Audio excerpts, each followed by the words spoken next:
We are constantly trying to seek certainty, and we constantly need to make quick decisions about things. That speaks to our evolutionary past. One of the ways that we make quick decisions is by taking mental shortcut. We compare our present situation, our present actions, to the actions of other people. And because internet usage is so common, people therefore are much more willing to outsource that research to artificial intelligence or to other people. Mental effort is painful. It's uncomfortable, and we've become so used to just tending to what's comfortable to us that we tend to find ways to make life easier. Or at the same time, we're so used to everybody just telling us what's good and bad for us that we never learn to discern it for ourselves. You're not going to be able to exercise those discernment skills for yourself, and you're probably going to end up making a bad decision. It may seem like the world has never been easier to navigate. Need directions? Open the map on your phone. Need advice? Check social media. Need an answer? Ask AI. The problem is that while these tools help us find answers, they can also make it easier to avoid the work that good judgment requires. Navigating life requires the willingness to face uncertainty, think critically, make mistakes, and learn from them. When we stop exercising those skills, we don't just lose confidence in our decisions, we lose the ability to trust our own minds. In this episode, I'm exploring what it takes to think for yourself, an environment that constantly thinks for you, and why avoiding that responsibility may be costing us more than we realize. Welcome to Mind Blend. I'm your host, Karen Chong. In each episode, I talk with people who've experienced something real, and we break down what made the difference, so you can see yourself and the world around you more clearly, spot what you might have been missing, and move through life with a clearer way forward. If you like what you're hearing, share with those around you and subscribe to Mind Blend. You will help a lot in spreading the insights for anyone who can use them. Let's blend. Joining me today is John Cuturilo, the counsellor of Your Listener Counselling in Melbourne, Australia. He combines evidence-based methods with lived experience to help his clients learn about how their minds work and ultimately become more independent problem solvers. So basically, if Mind Blend were a person, that would be John. Welcome to Mind Blend, John. Glad to have you here. And thank you, Karen. It's a pleasure to be here. I've been really looking forward to this discussion. Me too. And the more I listened to your podcast, I was preparing more and more. And I'm like, what a coincidence. How serendipitous is that? So listeners, John also has a podcast. I'm going to tell you about it later in the show notes. So as I know, you are a counselor. What are some of the cases that people come to you for? Well, I specialise in working with trauma and relational issues, but there are a number of different types of issues for which people might seek counselling. When it comes to trauma, I work with clients who have experienced a number of different events. Some have experienced single event trauma, such as workplace accidents, for example, and they may be still experiencing the psychological symptoms of that and are looking at ways of managing the effects of it and also helping to overcome the effects that it's had on their worldview.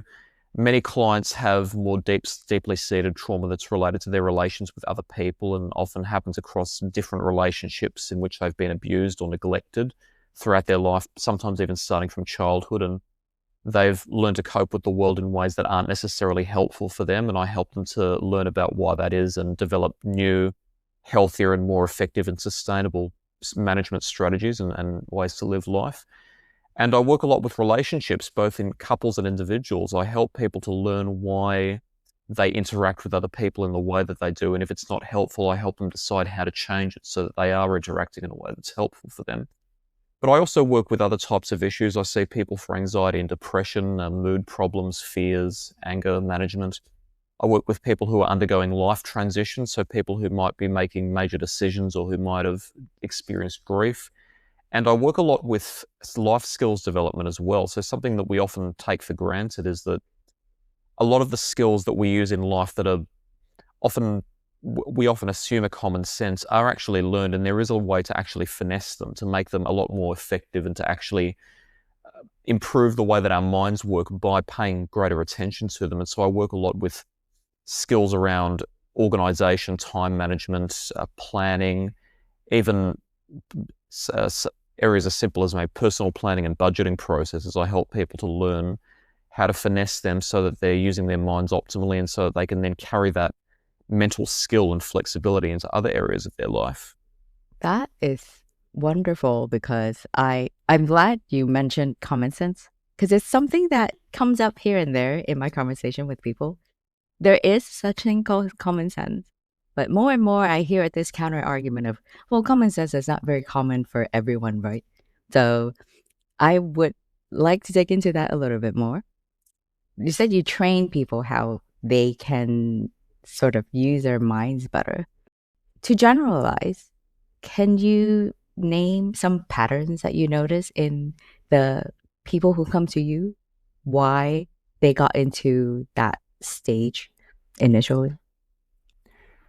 Absolutely. I hope I'm not being too broad when I describe this, but I'd say that the question you asked is quite important and needs some depth of answer in order to make it useful for our audience. So something that's not widely understood is that we all have effectively the same set of psychological needs, and regardless of where we are in the world and the cultures and other contextual factors that have an effect on us, all of us have basically the same psychological needs. So we have needs for a sense of security. We need to feel as though we're not going to be in danger from other people or from other influences. Part of feeling safe is feeling connected to other people, because we're more able to live and meet our basic needs when we have assistance than when we are alone. We also have a very strong predisposition to seek certainty, because certainty provides us effectively with answers that we can take for granted. And the theory is that we have these innate needs because the world is such a complicated place that if we were constantly worrying about things not being certain or there not being security, we would be so preoccupied with the anxiety that we wouldn't be able to focus on actually carrying out our daily activities and actually surviving and living. And so what I argue is that a lot of the tendencies that we have had over the years, everything from how we live our daily lives to how we've developed cultures, religions, civilizations, economies, businesses, technology, everything effectively evolves from those basic needs. And a lot of the patterns that I see and help clients work with evolve from some of those, effectively evolve from those basic needs. But they've been results of what happened when people try to meet those basic needs but don't realize that the ways that they're trying to meet them aren't necessarily effective, which results in not just mental illness. Mental illness is only a part of mental health, but just ineffective coping strategies or ineffective management strategies. So to use that as a basis to explain some of these patterns, there are a number of different patterns. One of the patterns that I've seen is what we call avoidance coping. And avoidance coping in psychology effectively is as it sounds. It's the tendency to not engage with something because we object to it or because it makes us uncomfortable. And the reason avoidance coping evolves is because we tend to interpret discomfort in a similar way to the ways that we interpret external threats. So if we were to see a predator, we'd have every reason to interpret that as a threat. They actually have an inherent and objective risk to us. A predator, like a land predator, can kill us. So for us to want to avoid that is quite natural. But because of threat sensitivity, there are internal experiences like discomfort, sadness, psychological pain, having something as simple as having to take responsibility for being wrong about something or having to use a lot of mental effort. That puts a strain on our psyche, on our minds, and we interpret that as a threat. And so what people often do is when something poses a risk of having to use a lot of mental effort, we often avoid doing it, which leads us into cycles of procrastination and cycles of not being able to change our situation. And a lot of people say, well, why can't I change something? Why can't I break this cycle? I know that it should be changeable. Why can't I? And what we have to come to terms with gently and at a pace that is appropriate for each person is that change can't happen unless you face the things that make you uncomfortable. I'll give an example. I myself suffered mental illness for many years, and I'm very grateful that I'm largely recovered. I mean, whether one can truly recover from mental illness is still Unknown. judicious. Yeah. It's still up for debate.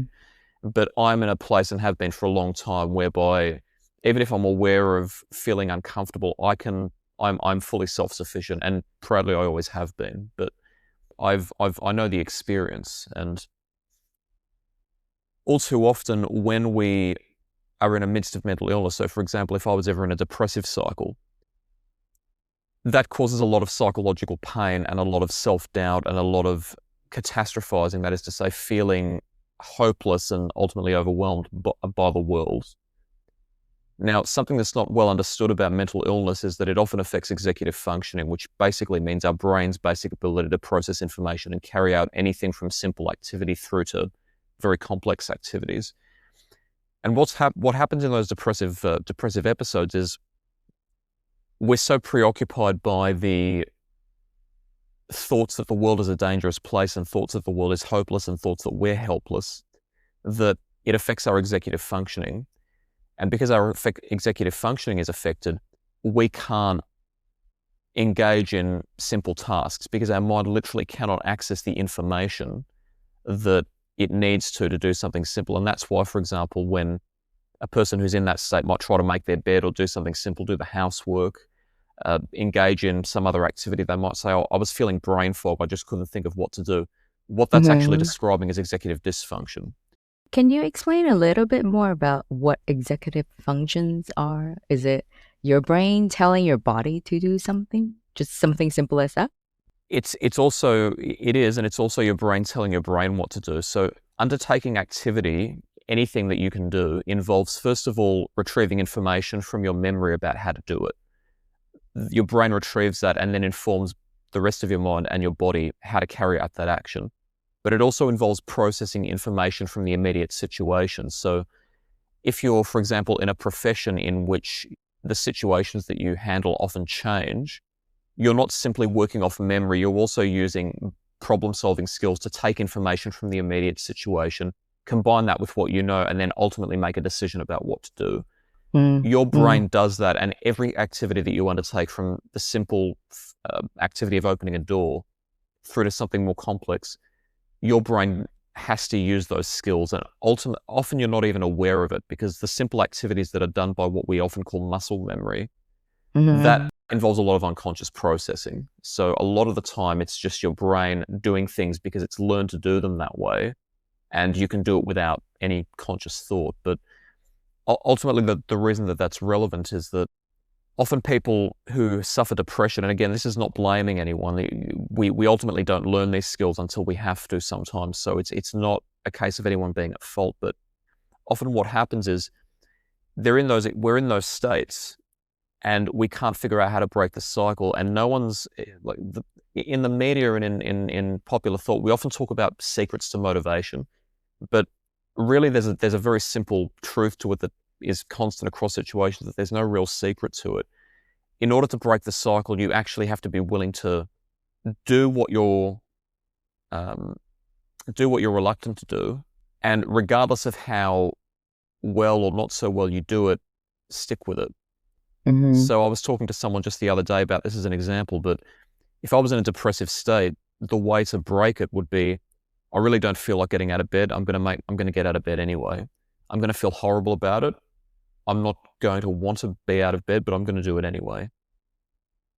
Once you do that often enough, the reason people avoid doing it in that situation is because their minds are interpreting the internal reluctance as a threat. But if you get out of bed when you don't want to often enough, what you learn eventually is, okay, that wasn't a threat. Then you do the next activity, you make the bed. Okay, even though I was really dreading doing it, that wasn't a threat. Now I'm going to go do my exercise. I don't really want to. It might take me longer than it normally would, but I'm going to do it anyway. As you progress through that, you learn to break the cycle. It's a learned process. And avoidance coping is one of the patterns that I see very often. It's actually one of the most pervasive, and in my opinion, one of the biggest problems in our entire world, that we don't know how to discern real threats from imagined threats. If we could do that, a lot of those patterns would disappear, because we would ultimately be working to overcome them.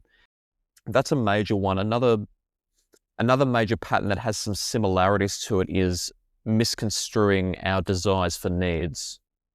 And by that I mean, what we actually need to survive is a relatively narrow range of phenomena compared to what makes life enjoyable or pleasurable for us, but is not absolutely necessary.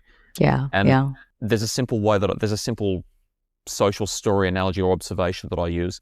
Rich people tend to have more than people who are not so rich, right, in terms of material status. Rich people don't actually need more than people who have less money to survive. They tend to accumulate that because of the mindset that if I can, I should. And once I should, I become so used to having more that that you effectively learn to normalize it, and then it becomes difficult to live with less.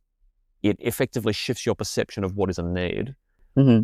And that's actually, not to judge people for wanting things. In the end, it's your money, you do with it as you wish. But when it comes to critical thinking and clarity of mind, a more truthful mindset is being able to discern what is objectively needed from what is objectively your desire. And there's no problem with having desires, but if you allow your mind to be deluded into thinking things are needs when they're not, what you're then doing is becoming intellectually lazy, and you're not really thinking about things critically, and you're not transferring that critical thinking into other areas of life.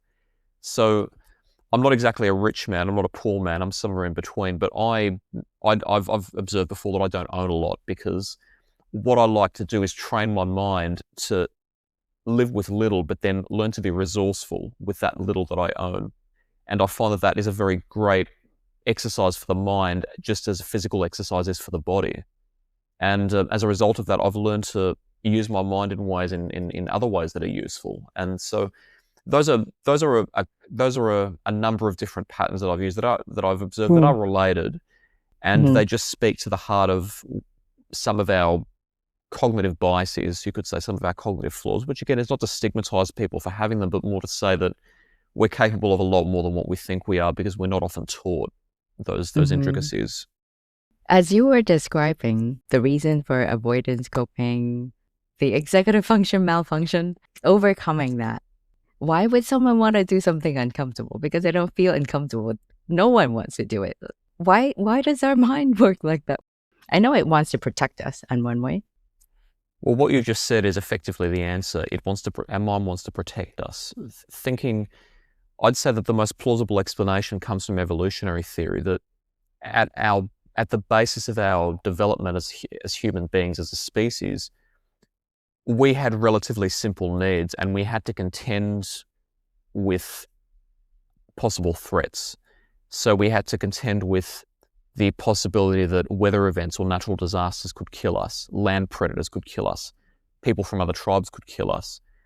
And if we had no means of internally signaling when there was danger, we would not have a means of surviving. So Mother Nature and natural design are real phenomena. Whether you believe that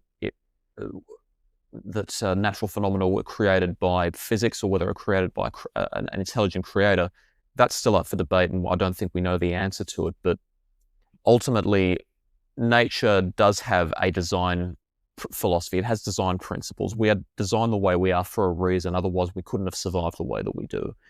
So our emotions and our internal responses are ways of our brain signaling what to do and what not to do in order to aid survival. But sometimes that can go wrong. Yes, oftentimes our emotions are valid signals to avoid certain things or to approach certain things, because certain things are good for us and certain things are bad for us. But at the same time, sometimes we can mistake things for threats when they're not really threats. And in consistency with this theory, we feel, for example, anxious or afraid when we see a real threat, but then sometimes we can feel anxious or afraid in response to a situation where there's no threat. And our mind sometimes doesn't distinguish between the two. It just sees the fear or the anxiety and thinks, well, there's anxiety and fear there. There must be something dangerous about this situation, and it reacts to it. Just because part of the recovery process is being able to learn that just because you have the feeling, it doesn't mean you always have to respond to it in the same way. Certain responses are good sometimes, but not always.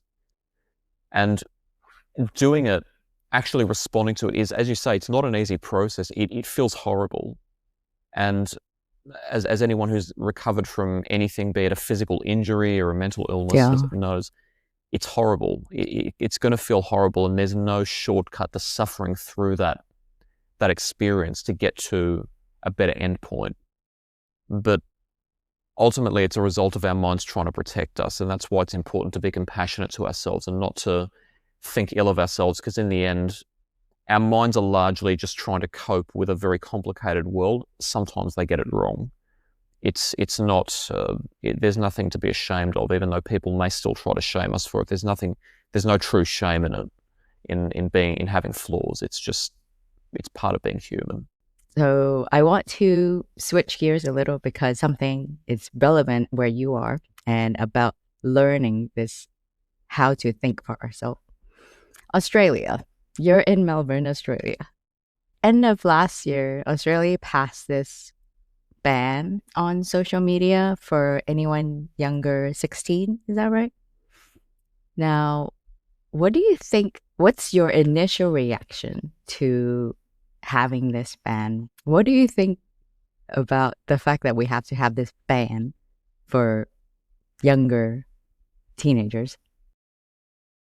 I'm going to preface this evaluation by stating that I'm not going to make attributions about what anyone's intentions were in this event and why people did what they did or why people do what they're doing. I'm not going to make reference to any third parties. I'm speaking purely on behalf of myself. It's a tragedy that it had to come to this.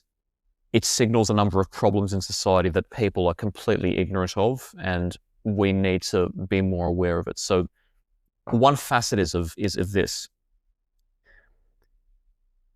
One aspect of avoidance coping is that when something challenges us, we often seek to authority to try to fix it. This is one manifestation of it. It's a subtle one, but it's of the same psychology. And I find authoritarianism to be very much in that vein.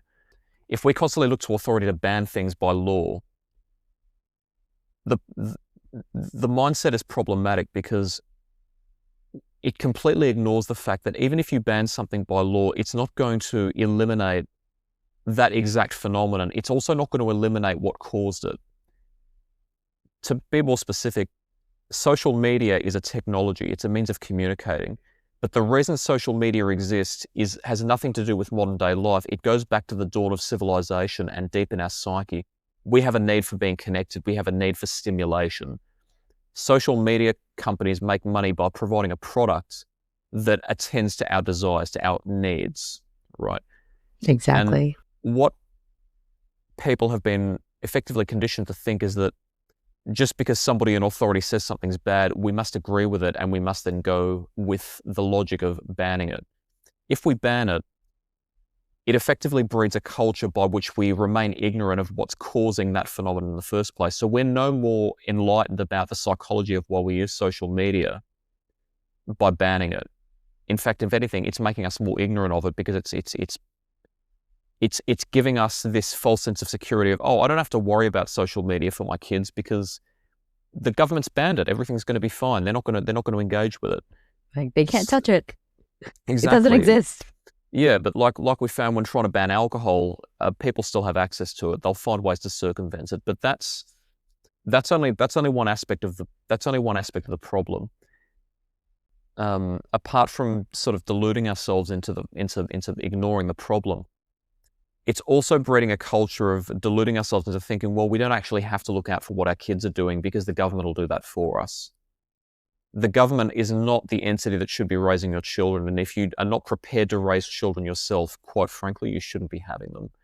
There should not be a culture that encourages us to rely on other people to do our jobs for us. We should be taking that responsibility. And by banning social media, we are sending a very clear message. Parents themselves don't have to be accountable. Bingo. Yeah, and the question that I have for any parent is, if you are so scared of something out there that you are afraid of its influence on your children and you want to ban it, what does that say about your own influence on your children? Does that not say that your children don't have enough trust in you to want to listen to you and not what someone else says? And I'd say the same thing about people who want to, for example, people who are very heavily religious and want to ban pornography or want to ban books that reference gay marriage, for example.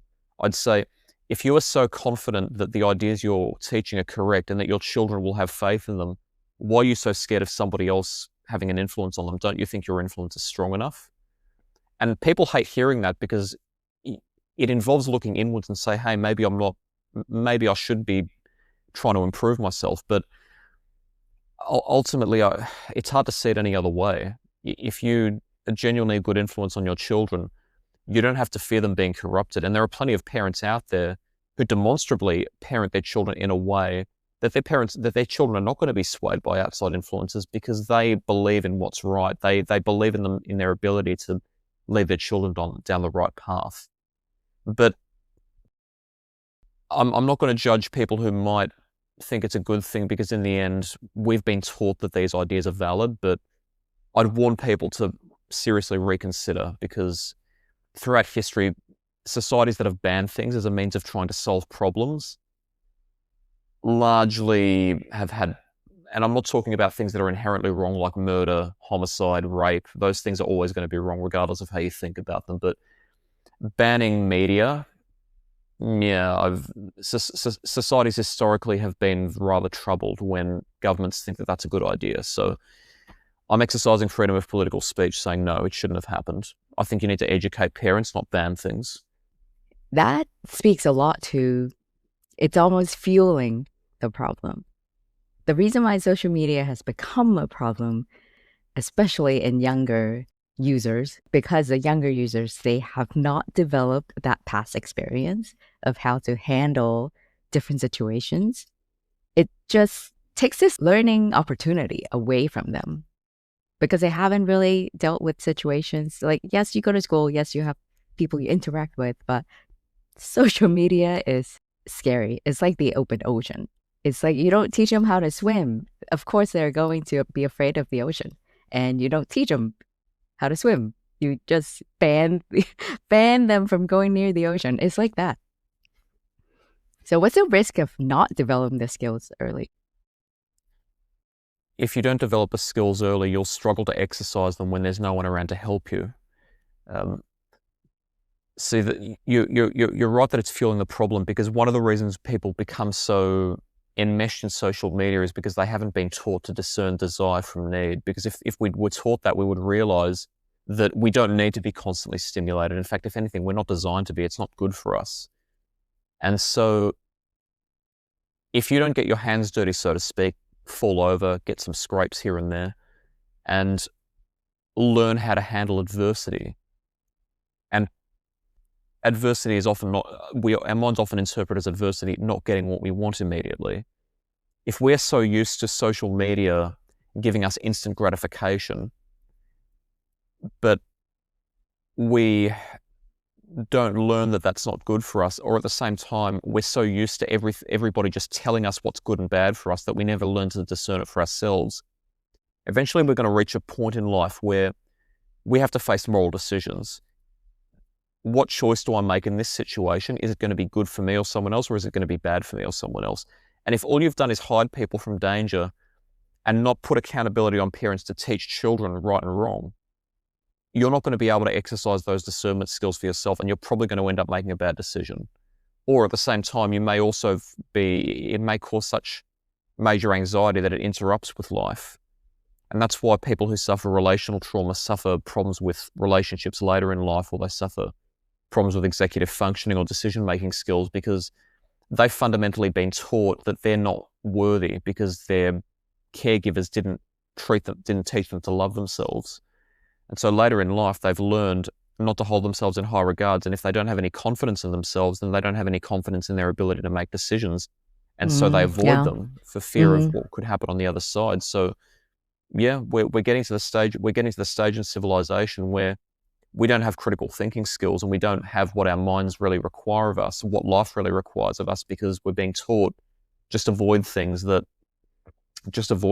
make us uncomfortable, or that make certain people uncomfortable, and everything will be fine. And people have also been deluded into thinking that what we're living in is progressive times, but in reality, we're regressing, because people have also been taught not to notice the problems. You have touched on something very important.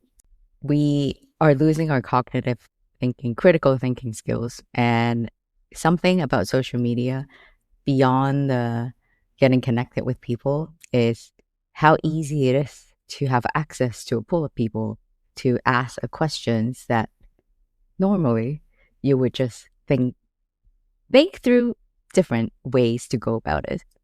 Now we just ask. You're asking strangers. You're asking strangers, and they're not your counselor, you're not your doctor, not your teacher, but you're just handing this almost decision making to a stranger.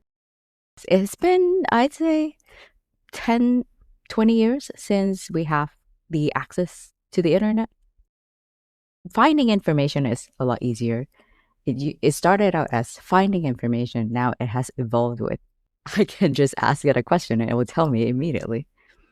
So, you personally, why do you think we are comfortable handing our thinking, handing our decision making to strangers? I'd say there are a number of reasons, perhaps two major reasons that could explain this. Number one is that we define and interpret what is suitable based on standards that have already been set for us. And that's how the phenomenon that's known as the slippery slope occurs. But effectively, when we often don't realize it, but at any given moment, we are evaluating, we are thinking, is this situation or event or phenomenon that I'm facing good or is it bad? Is it acceptable or is it unacceptable? And we are constantly judging that based on precedents, based on other standards that relate to similar situations. And so 25 years ago, for example, when the internet was still relatively new and it hadn't been, the information contained within it wasn't as verified, it wasn't as regulated as it is today. People still, because it was so new, there was not an established precedent about how reliable it was or how valid that information was. People weren't taught about it as much, and so people weren't as familiar with it, and because they weren't as familiar with it, they were naturally skeptical of it. Written literature and literature that was published through more established channels, more established institutions, had existed for longer. It was still considered to have that authority associated with it. So whenever we had to make a decision, we would look to established precedents, and established precedents stated that we should trust established channels and institutions like written literature, but not trust the internet, because the internet was a new phenomenon and there weren't yet precedents for it.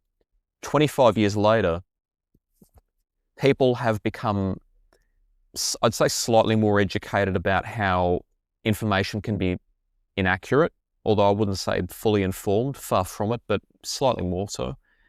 We've become more informed about it.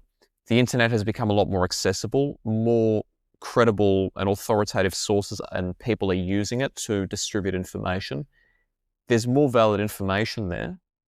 And as a result of, over the last 25 years, people becoming more and more engaged with it, as engagement has increased, the increase in engagement has set a new precedent that engagement is acceptable. And when we see other people engaging with it and it becomes a norm, we are more likely to accept it, because looking at what other people do provides a sense of safety for us. If we look at something that is done en masse, and we see it being done en masse, that commonality, that widespread nature creates an impression that it must be okay.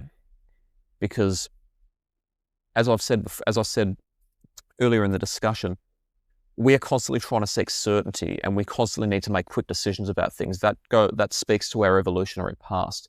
One of the ways that we make quick decisions is by taking mental shortcuts, and a very simple mental shortcut to take is to look at what's common and to assume that it's valid or that it's acceptable or that it's going to be useful.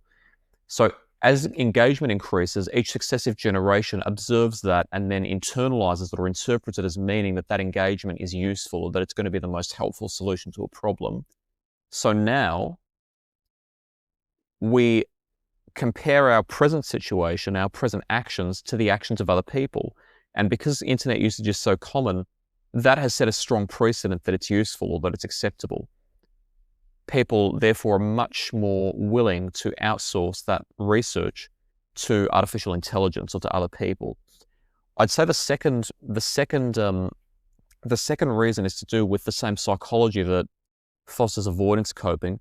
Mental effort is painful. Like, not painful in a real sense. It's not harmful, but it's uncomfortable, and we've become so used to just tending to what's comfortable to us that we tend to find ways to make life easier. I'll give an example, actually, a very practical one. A lot of people use Google Maps or a navigation application to guide where they need to drive to if they're driving to a new place. Now, there's nothing inherently wrong with that, but I deliberately tend to plan my routes and then memorize them. And the reason I do that is that even though using a navigator is not bad, or it's not unacceptable, and I still use one from time to time, I'm cognizant of the fact that if I then normalize that, I could then start to normalize other forms of emotional or cognitive coping, a crutch as such. I might start to use crutches, relying on things when I don't necessarily need to. And much like not exercising my body, if I don't exercise my mind, it's going to turn to mush. So I do that not necessarily because it's convenient, but because that it's the least effortful, but because I know that it's going to be the most useful to my mind in the long term.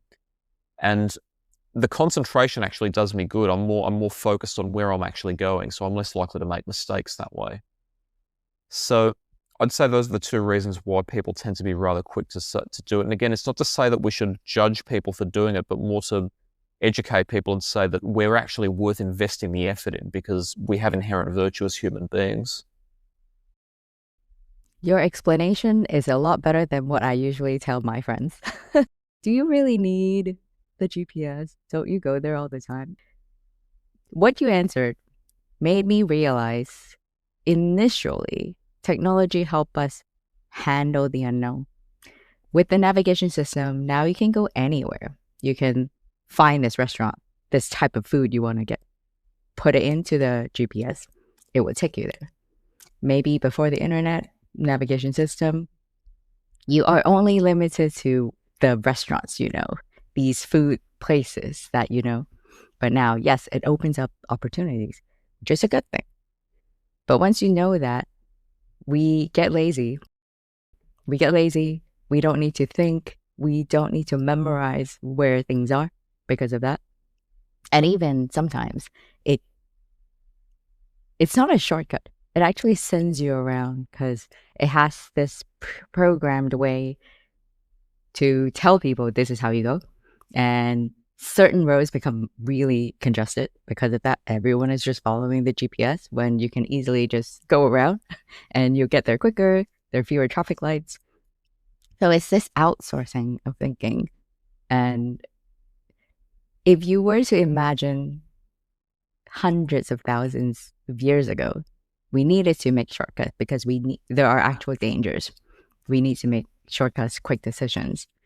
What did you think those people will do? That's a good question. It's an interesting and rather enjoyable one to ponder, I'd say.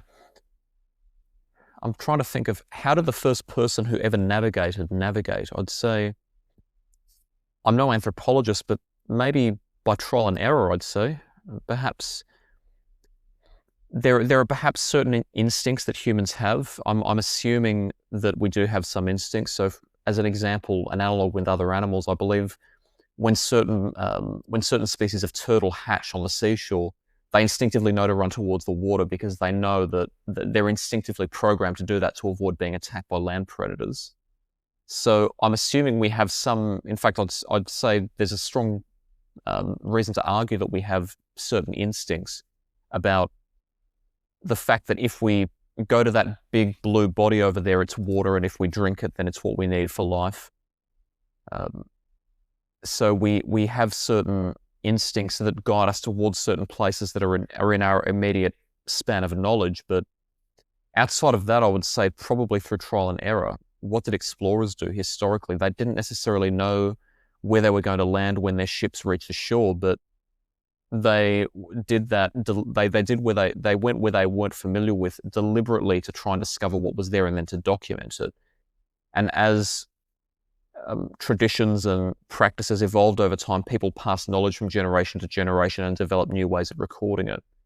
I'd say that would be the most likely series of events about how people learn to make decisions. I'd say they did the same with other areas of life as well. People probably made mistakes and learned from them, or accidentally discovered ways of doing things. Trial and error is similar to what you tell your clients. You need to try it. Try to get out of it. That's how you can push through. Same thing, just try it. And I have a funny story. My mom went to this mobile carrier because she needed to figure something out on her phone. And she's not very, she's fearful before she pressed anything, because she has lived through decades of, if you press the wrong button, it will break. Or if you press the wrong button, it will explode. So that's exactly what the salesperson said. He or she said, yeah, just press it. It's not going to explode. So I think that symbolizes a lot of things that we talked about just now. We ban social media so the kids don't touch it. They won't get hurt. But in reality, they will not know how to handle it when they do get hurt. And same thing with, because we are not used to thinking, we don't know we need to think. So when we do, we just fall into these traps. We listen to others, just follow whatever has been done must be right. And not gonna lie, sometimes I do think we're actively sabotaging ourselves. I know there are still large groups of people who are making advancements, improving human life. Like, I'm sure there will be different generations of the equivalent of navigation system. But as the internet become more accessible, more and more of us fall into that trap. If you were to have one advice to the world, let's say this is a world podcast, everyone is listening to us, what would you suggest they start doing? As simple as it sounds, we need to start living our lives in a way that suggests to ourselves that we believe in ourselves. And it may sound overly simplified, in fact, it may even sound cliched in many ways, but a lot of the problems that we've developed in society, what I see are people not having very high standards, not setting expectations for themselves, not holding other people to standards, and becoming intellectually lazy. And I'd say the reason it's happened is because we don't believe in ourselves and we don't think we're worth the effort. We're effectively self-pacifying. I mean, you need to be able to look at yourself in the mirror and not just unconsciously, but consciously tell yourself and feed your unconscious into believing, I am worth it. Then you have to carry out actions that demonstrate it, which means you better be sure you get to work on time, you start on time, you put 100% effort in, you dress yourself properly. On a daily basis, you exercise, you eat well.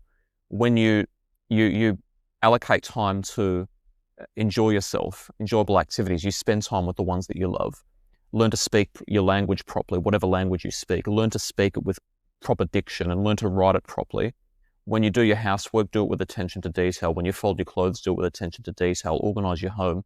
Holding yourself to standards and then achieving it feeds your subconscious and tells it, I am good because this is what I am achieving. And when you teach yourself that, your mind becomes more empowered. It becomes more strong in the way that it processes information. It becomes more attuned to doing things the right way.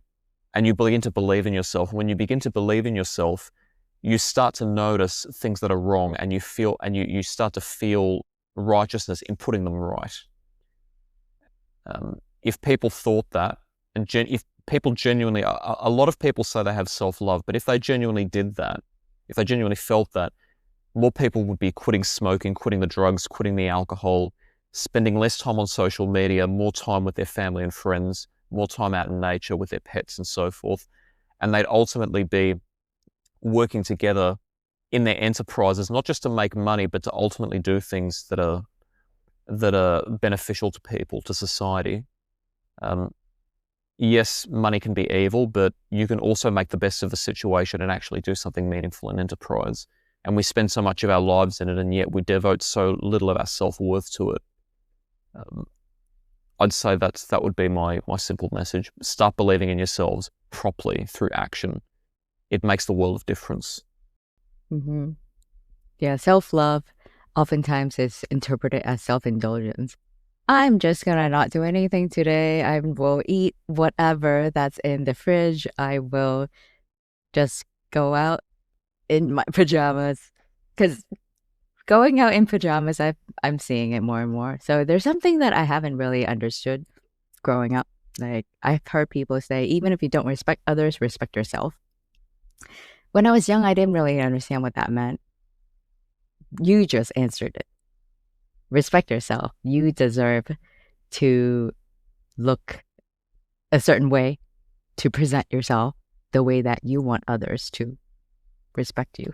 So thank you. You have touched on so many things. I feel like you and I can either collaborate in the future, or I'll have to invite you back to talk about parenting. Like, you touch on a few things that are really key in parenting, but we're not going to go through it today in just the time that we have.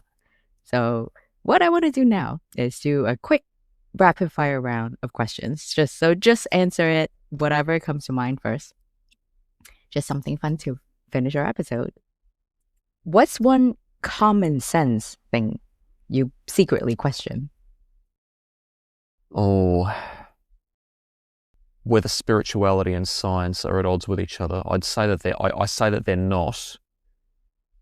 Hang on, let me give a better answer to that.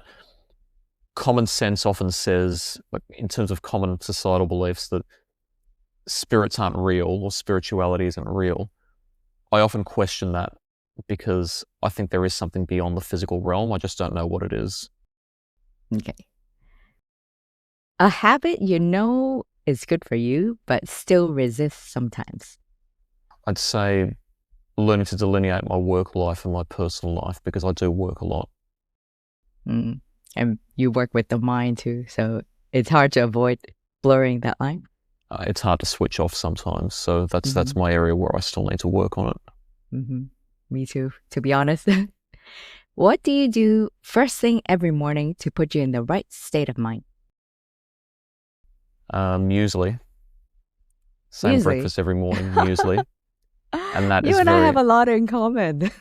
It's very comforting. I'm usually quite. It's the way that I wake up slowly.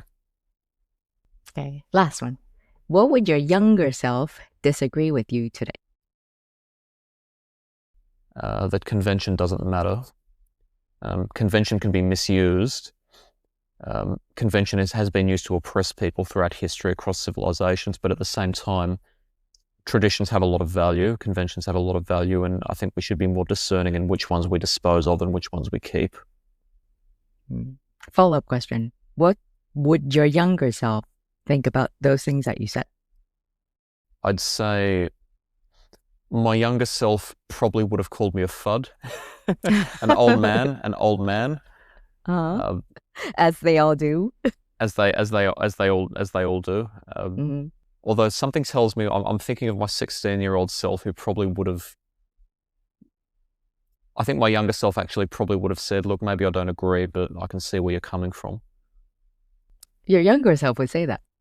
I think my younger self would. Wow. Because my younger self was a lot more. I can't really describe it because the common language that people use may not necessarily be descriptive of who I was, but I was a lot different philosophically. But I think even then I probably would have disagreed with what I just said, but at the same time been able to understand why I said it. Yeah, we will have to have another episode about disagreement. Oh gosh, that's something I deal with all the time. I know. In psychology of disagreement. Yeah, that will be literally a rabbit hole. Well, thank you very much for having time with me, John. This is the soul of Mind Blend, helping us to use our mind to help us better in life. Well, thank you so much, Karen. It's been a pleasure to be here. I've really enjoyed this discussion. Me too. Thank you.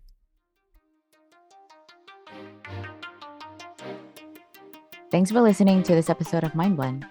If you enjoyed the conversation, don't forget to follow and share it with anyone who needs to hear it. And let's keep the conversation going. Connect with me on LinkedIn or leave me a comment.